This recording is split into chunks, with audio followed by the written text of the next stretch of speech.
Perempuan meskipun miskin jangan pernah menjual tubuh. Laki-laki meskipun miskin jangan pernah melakukan kejahatan.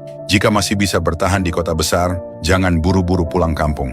Jangan membeli satu rumah 120 meter persegi, lebih baik beli dua rumah 60 meter persegi. Saat isi bensin, cukup isi 200 ribu rupiah, nanti kamu akan mengerti. Potong rambut, jangan masuk salon besar. Salon besar kebanyakan hanya tempat magang, salon kecil justru tempat para tukang potong rambut yang benar-benar ahli.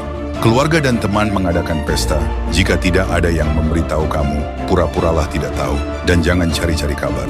Lingkaran orang kaya penuh dengan ide, lingkaran orang miskin penuh cerita lucu, lingkaran perempuan penuh gosip, lingkaran laki-laki penuh cerita dan pengalaman. Saya ceritakan satu kisah, setelah mendengar kamu akan mengerti. Ada seorang buruh yang merantau jauh dari rumah. Ia membeli lotre dan memenangkan 10 miliar rupiah. Dia menelepon istrinya, berkata bahwa dia harus masuk rumah sakit dan butuh uang segera. Istrinya panik dan pergi meminjam ke kerabat dan teman. Semua kerabat dan teman mendengar kabar itu langsung bersikap dingin, menolak, bahkan mengusirnya. Saat sang istri sedang sedih dan putus asa, suaminya tiba-tiba pulang dengan sehat. Dia berkata, "Sebenarnya aku tidak sakit, aku menang lotre 10 miliar. Tapi uang yang kusuruh kamu pinjam itu, apakah ada yang mau meminjamkan?" Istrinya menjawab, "Tidak ada satupun." Suami itu berkata, "Bagus, kali ini putus hubungan saja. Kita lihat nanti, siapa di antara mereka yang masih punya muka datang meminta pinjaman lagi." Di tempat yang tidak ada lampu jalan, malam hari di mana-mana ada binatang buas. Ingatlah, sebelum merencanakan sesuatu, pelajarilah dulu manusianya. Jika kamu tidak memahami sifat manusia, kamu tidak akan pernah berada di posisi tak terkalahkan. Suatu hari putri seorang pria kaya bertanya, "Ayah, menantu ayah itu di semua aspek sangat hebat. Kenapa ayah tidak mempromosikannya?" Pria kaya itu berkata, "Justru karena dia terlalu hebat, ayah khawatir kamu tidak mampu mengendalikannya. Kamu 90 kilogram, dia 60 kilogram. Mengapa dia mau menikahi kamu?" Sang ayah sangat memahami hati manusia. Karena itu dia membiarkan menantunya tetap menjadi orang biasa, supaya putrinya bisa hidup damai sepanjang hidup. Putrinya masih tidak mengerti.